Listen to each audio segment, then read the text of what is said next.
ये आप सभी जानते हैं कि पत्रकार के भेष में बैठा भाजपा प्रवक्ता सुपारी संपादक अर्नब गोस्वामी इस वक्त मुंबई से फरार चल रहा है। पुलवामा हमले में देश के 40 जाबाजों की शहादत पर जश्न मनाने वाला लश्कर मीडिया का खूंखार सरगना सुपारी संपादक व्हाट्सएप चैट लीक होने के बाद से ही किसी गुप्त आस्थान पर छुपा हुआ है, और वो मुंबई से नहीं बल्कि किसी गुप्त आस्थान से अपने रिपब्लिक भारत के शो पूछता है भारत में डिबेट कर रहा है। ऐसा माना जा रहा है कि सुपारी संपादक जल्द ही गिरफ्तार हो सकता है, और उसकी गिरफ्तारी दोनों ही मामलों यानी अन्वय नायक आत्महत्या केस और टीआरपी घोटाले में हो सकती है। आपको तो याद ही होगा कि मुंबई की इंटीरियर डिजाइनर अन्वय नायक के आत्महत्या मामले में सुपारी संपादक को मुंबई पुलिस घसीटते हुए ले गई थी। हालांकि इस मामले में सुपारी संपादक को सुप्रीम कोर्ट से जमानत मिल गई थी, लेकिन उसके बाद इस सुपारी संपादक का व्हाट्सएप चैट लीक हुआ था। बार के पूर्व सीईओ पार्थोदास गुप्ता के साथ सुपारी संपादक ने जो टीआरपी घोटाला किया था और देश की सुरक्षा में जो सेंधमारी की थी, उसका पर्दाफाश होने के बाद सुपारी संपादक मुंबई से फरार हो गया था। टीआरपी घोटाले में मुंबई पुलिस ने अर्नब का व्हाट्सएप चैट लीक किया था, जिसमें सुपारी संपादक के देश विरोधी गतिविधियों में सम्मिलित होने का पर्दाफाश हुआ था। उसके बाद से ही भाजपा का यह प्रवक्ता गिरफ्तारी के डर से किसी गुप्त स्थान में छुपा हुआ बताया जा रहा है, लेकिन अब उसका ये फरार होना उसे काम नहीं आएगा, क्योंकि अलीबाग मजिस्ट्रेट कोर्ट ने अर्नब को हाजिर होने का आदेश दिया है। दरअसल नवंबर में अर्नब गोस्वामी को इसी अन्वय नायक केस में मुंबई पुलिस ने गिरफ्तार किया था, जबकि बाद में सुप्रीम कोर्ट से जमानत मिल गई थी।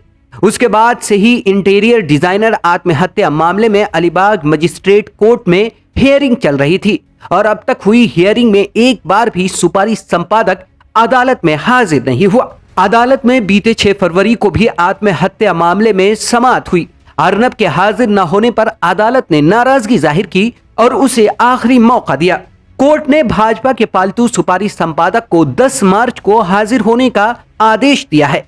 अब आपको बताते हैं कि अर्नब गोस्वामी कैसे गिरफ्तार हो सकता है। दरअसल बार के पूर्व सीईओ पार्थोदास गुप्ता के साथ टीआरपी घोटाले और देश विरोधी गतिविधियों का पर्दाफाश हुआ था। बार के पूर्व सीईओ और सुपारी संपादक का व्हाट्सएप चैट सामने आया था, जिसमें कई खुलासे हुए थे। उनमें से एक बालाकोट एयर स्ट्राइक की जानकारी 3 दिन पहले ही अर्नब गोस्वामी के पास आ गई थी। पुलवामा हमले में देश के 40 जाबाजों की शहादत पर टीआरपी की इमारत खड़ी करने का जश्न मनाने की बात भी सामने आई थी। इसके अलावा पीएमओ को अपनी कठपुतली समझने जैसे कई संगीन इंकिशाफ हुए थे। मुंबई पुलिस इस मामले में सुपारी संपादक को तलाश कर रही है। उधर अन्वय नायक केस में अदालत ने सुपारी संपादक को 10 मार्च को हाजिर होने का आदेश दिया है।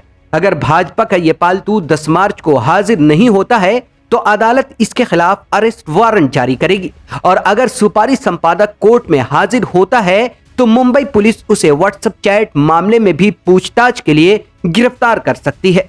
मतलब यह है कि अर्नब गोस्वामी पूरी तरह से फंस चुका है। यहां आपको यह भी बता दें कि शिवसेना के राज्यसभा सांसद संजय राउत ने 2 दिन पहले राज्यसभा में अर्नब गोस्वामी और भाजपा की बिगड़ैल चुड़ैल फुदकंदेवी कंगना रनावत पर जो बयान दिया था, उसके बाद केंद्र सरकार की जानिब से कोई प्रतिक्रिया सामने नहीं आई थी, जिससे यह साफ जाहिर होता है कि भाजपा पीछे के रास्ते से तो अपने पालतू संपादक को संरक्षण दे रही है, लेकिन सामने आकर इस मामले में कुछ भी कहने से परहेज कर रही है, क्योंकि यह मामला देश की सुरक्षा से जुड़ा हुआ है। बालाकोट जैसे सीक्रेट ऑपरेशन के बारे में अर्नब गोस्वामी को 3 दिन पहले ही जानकारी मिलना देश की सुरक्षा के साथ खिलवाड़ किए जाने जैसा है। उधर महाराष्ट्र सरकार सुपारी संपादक पर नकेल कसने की पूरी तैयारी में है। अगर अर्नब 10 मार्च को अदालत में पेश होता है तो उसे मुंबई पुलिस गिरफ्तार कर सकती है, और अगर हाजिर नहीं होता है तो अलीबाग मजिस्ट्रेट कोर्ट उसके खिलाफ अरेस्ट वारंट जारी कर सकती है।